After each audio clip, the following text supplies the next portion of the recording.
So back in 2005, a huge question was hanging over India's education system.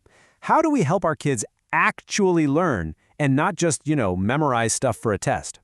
Today, we're going to unpack the landmark document that tried to answer that very question, the National Curriculum Framework.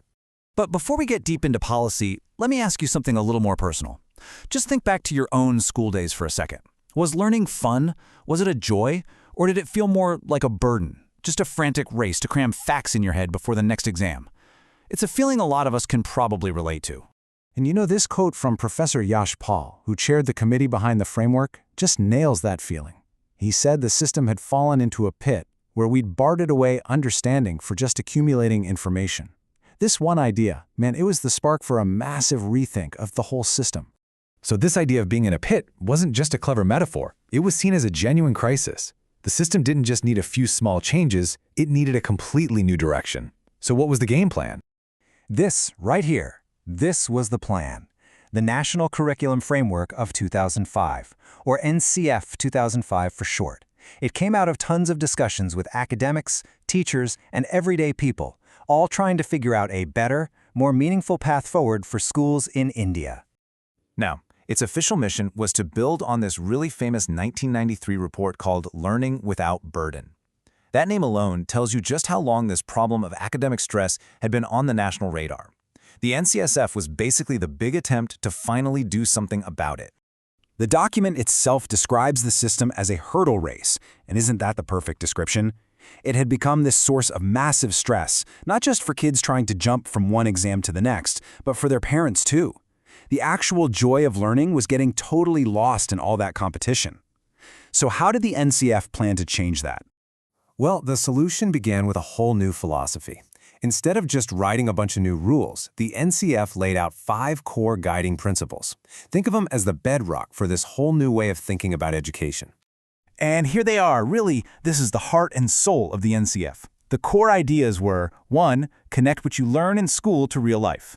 2. Make a decisive shift away from just memorizing things. 3. Get kids learning from more than just textbooks. 4. Completely rethink exams to make them more flexible. And 5. Help kids build an identity that's rooted in care and democratic values. This was the blueprint. Now, underneath all of this is one really big idea: knowledge construction. It sounds a bit academic, but it's pretty simple. The old way saw kids as empty buckets that you just pour facts into.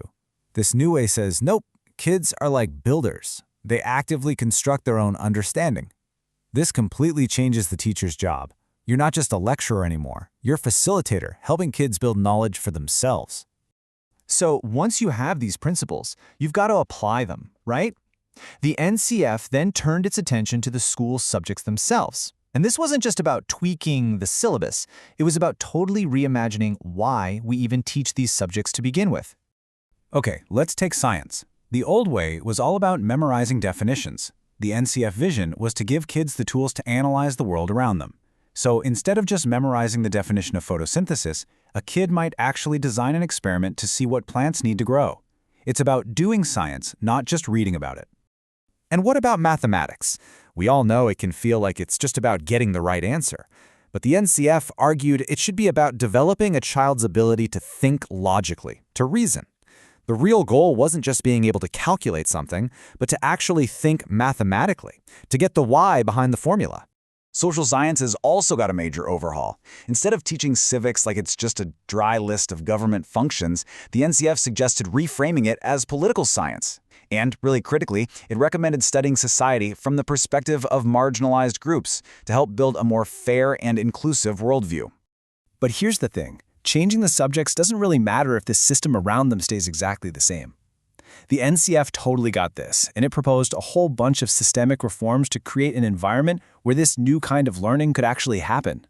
And the approach was incredibly ambitious. The framework called for blurring the lines between subjects to allow for more cool, integrated projects.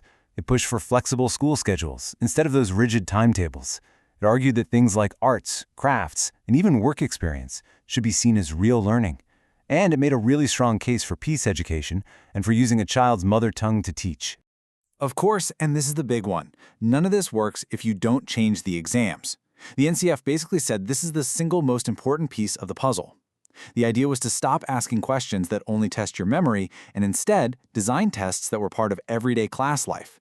Tests that checked if a kid could reason and create, not just recall facts. So when you put it all together, the principles, the subject reforms, the system-wide changes, it becomes really clear this wasn't just a simple curriculum update. They were aiming for something way, way bigger. The whole document starts with this beautiful idea inspired by the poet Rabindranath Tagore, reminding us that childhood is supposed to be about a creative spirit and generous joy. You can really see the entire framework as a big plea to bring that spirit back into our schools. And that brings us to this final, really powerful quote from Professor Yashpal. He said he hoped this framework wouldn't just be some report that sits on a shelf collecting dust.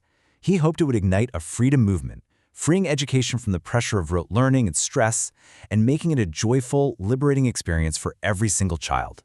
And that leaves us with one last question to think about. The NCF 2005 gave us a really bold vision for change, but the question is still out there for all of us, for teachers, for parents, for students. What does a truly joyful and meaningful education actually look like to you?